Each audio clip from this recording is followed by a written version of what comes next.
Assalamualaikum warahmatullahi wabarakatuh. Kan saya September S dengan NIM D1C122027. Lah, untuk mata kuliah teknologi pemanfaatan limbah agroindustri ini saya akan menjelaskan tentang apa saja yang termasuk limbah agroindustri beserta dengan contohnya. Limbah agroindustri adalah sisa atau hasil samping dari kegiatan industri berbasis pertanian, perkebunan, peternakan, dan perikanan yang tidak menjadi produk utamanya, tetapi masih mengandung bahan organik maupun anorganik.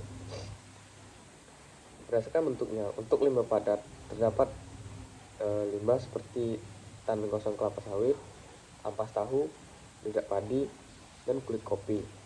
Untuk limbah cair itu seperti pome, air pencucian singkong, limbah air susu. Dan untuk limbah gas seperti gas metana atau CH4 dan bau amonia yaitu NH3. Selanjutnya itu mengapa pemanfaatan limbah agroindustri itu diperlukan. Yang pertama itu karena alasan lingkungan. Itu untuk mengurangi pencemaran air, tanah, dan udara serta menurunkan emisi gas rumah kaca.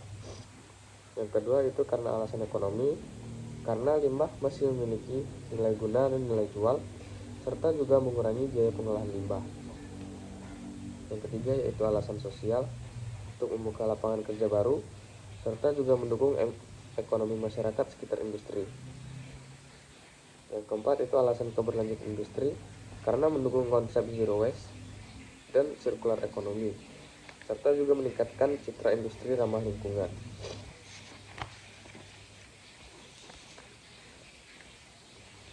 Ya, saya akan menjelaskan langkah-langkah yang dilakukan dalam pemanfaatan limbah agroindustri serta tahap dan contohnya.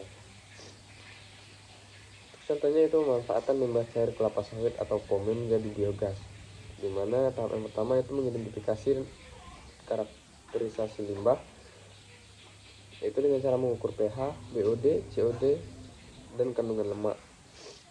Tahap yang kedua yaitu pemilihan teknologi pemanfaatan, itu menentukan metode yang sesuai dengan karakter limbah.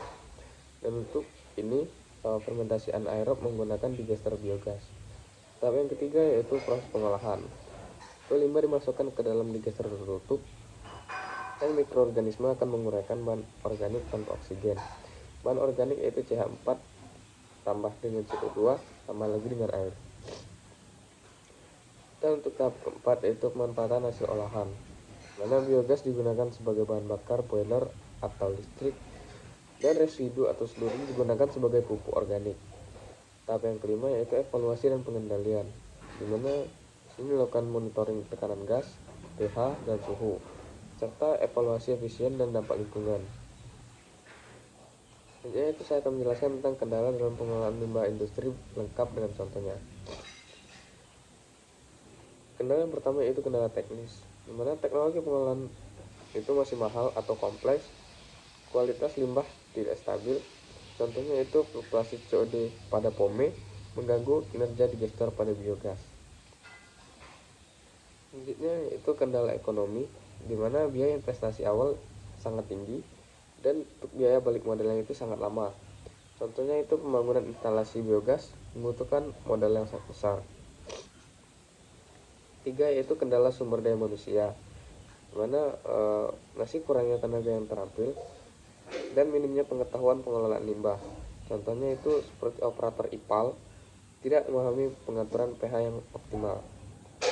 Selanjutnya itu kepatuhan regulasi dan pengawasan, di mana masih kurangnya pengawasan industri. Dengan contoh itu industri membuang limbah cair tanpa pengolahan. Nah, sekian yang dapat saya jelaskan. Sebelum kurangnya saya mohon maaf. Assalamualaikum warahmatullahi wabarakatuh.